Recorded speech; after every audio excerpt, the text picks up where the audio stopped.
So by now you probably heard the good, the bad, and the ugly from an open world survivor game you might have heard called The Day Before. Now, Well Played recently had an interview with Fantastic, who are the developers of The Day Before, and a lot of really good information came out of this interview. So what we're gonna do is we are going to dive into that. Now, Well Played does start off the interview with saying, are you able to give us an update on the game's legal situation and when it will be returning to Steam? If you guys don't know, this was the #1 wishlist game on Steam, but it was removed due to the name The Day Before being under copyright investigation. They also say, is there any chance that they'll change the name? Well, Fantastic does say, we believe the power is in the truth.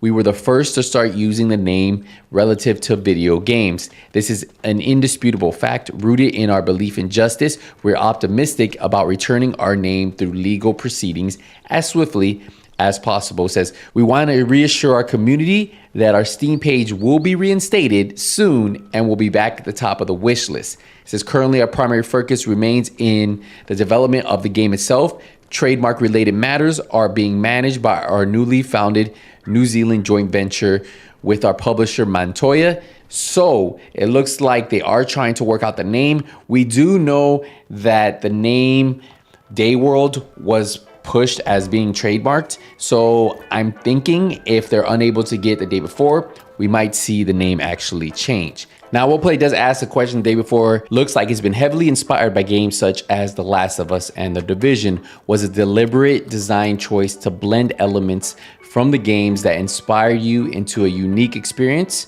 Are there any other games that influenced The Day Before? And if you guys have been watching any of my gameplay, the first thing that most people say in the comments is this kind of looks like The Last of Us mixed with The Division, mixed with an open world survival game, right? And Fantastic says our inspirations are drawn from the industry champions. Games such as The Last of Us and Division have undoubtedly elevated the quality in gaming to unprecedented levels, and the creative teams deserve immense admiration for their accomplishments. At Fantastic, we regard these teams as our mentors and their achievements as benchmarks to strive towards. While we find inspiration from numerous AAA games, we believe life itself is our greatest muse. By simply observing our surrounding, engaging, and understanding the intricacies of human experiences, we often uncover the most profound inspirations. This unique blend of drawing from life and top-tier gaming helps shape our creative process, allowing us to craft a unique and innovative experience for our players. So it means there was no secret that you could tell that a lot of the gameplay, a lot of what we see was definitely inspired by The Last of Us and The Division, especially from the early on trailers, and then now we get the ones that are later on. It's not uncommon that you see games emulate or kind of take a lot of the really good from other games and try to add them to their game, especially if those games have been successful over the years. Now, Well Play goes on to ask, The Day Before is easily the biggest project Fantastic has worked on. Are you confident you can deliver on the vision for the game?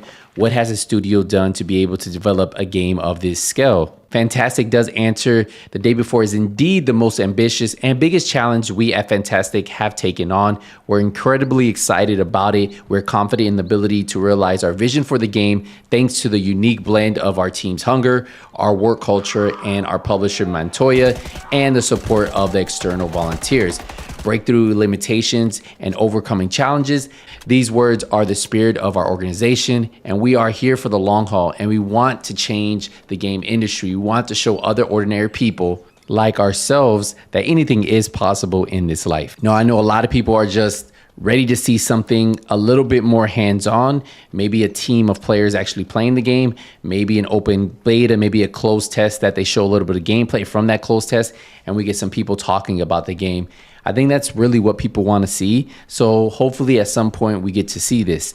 Let's continue on with this interview. Now, the next question a lot of people have asked too. Fantastic approach to volunteering has raised concern from several people. How much involvement in the development of this game do unpaid volunteers have?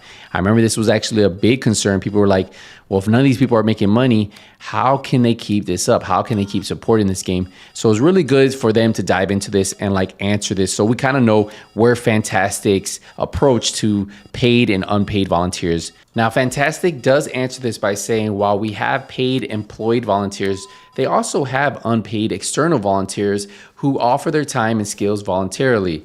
Now, they engage in these activities because they genuinely enjoy them. They propose various tasks and invite interested volunteers to undertake them.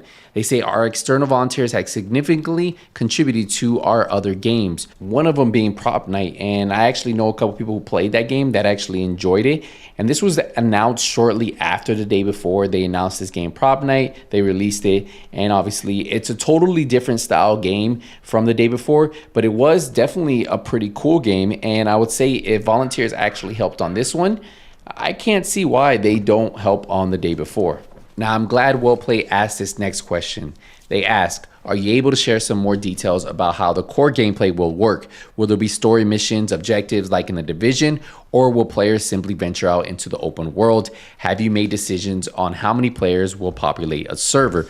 Fantastic answers with the day before is an open world post-apocalyptic sandbox. Here players will have the opportunity to fully immerse themselves into this new world, exploring a huge skyscraper city called New Fortune City, purchasing houses and vehicles, creating unique personal narratives along the way. While our game predominantly leans toward player versus player engagements, we will also incorporate quests centered around the restoration of society. In the day before, the fate of humanity truly rests in your hands. Now, I never thought purchasing a vehicle would be something I'd be able to do in this game, but I guess there's new things we learn every day. But one thing I definitely want to learn more about is how many players will be allowed on a server. They don't mention too much about that, but they do say one thing about servers. They say we cannot provide specifics regarding player population per server at this stage, as we currently are in the testing phase. We are committed to striking the perfect balance between dynamic, populated world and optimal game performance. Our primary aim is to provide the most thrilling survival experience of the year to a wide array of player preferences and play styles. And I hope they can live up to these big words they keep saying about being the most thrilling survival experience of the year, because if it can be, it's going to be one hell of a ride. Now, Wellplay asks, will there be various types of enemies, zombies, some more difficult to take down than others, similar to The Last of Us with the runners and the bloaters? Fantastic goes on to answer that with, within boundaries of realism, we've designed various types of infected to add to the complexity and thrill of the game. However, it's essential to know that the core focus of this game isn't solely on zombies. The heart of this game lies within the interaction of experiences of players themselves as they navigate and inhabit this post-apocalyptic world. So does that mean that zombies won't be the main focus? Will they just be some other AI? Will player-to-player interaction be more what you experience?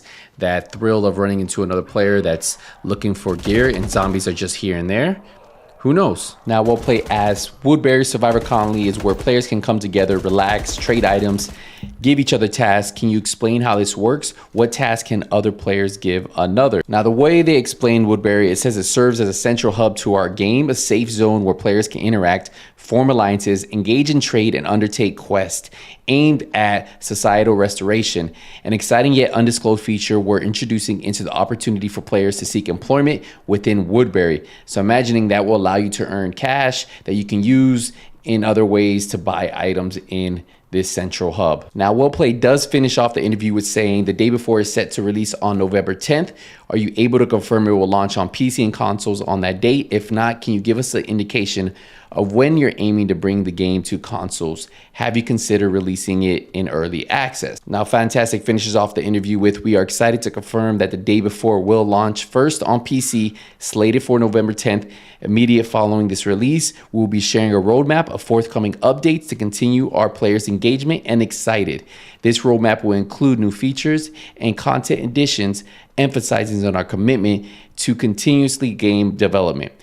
Our initial focus is PC platform, but rest assured console versions are next in line, and the release dates for console versions will be announced soon after our PC launch, so stay tuned for updates.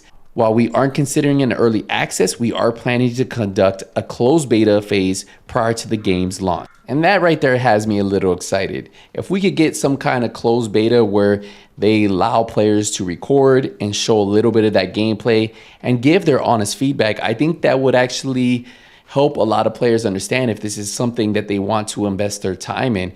Right now, we honestly don't know what we're gonna get. So I guess we just have to kind of wait and see. 2 months will go by pretty fast. November 10th will be around the corner.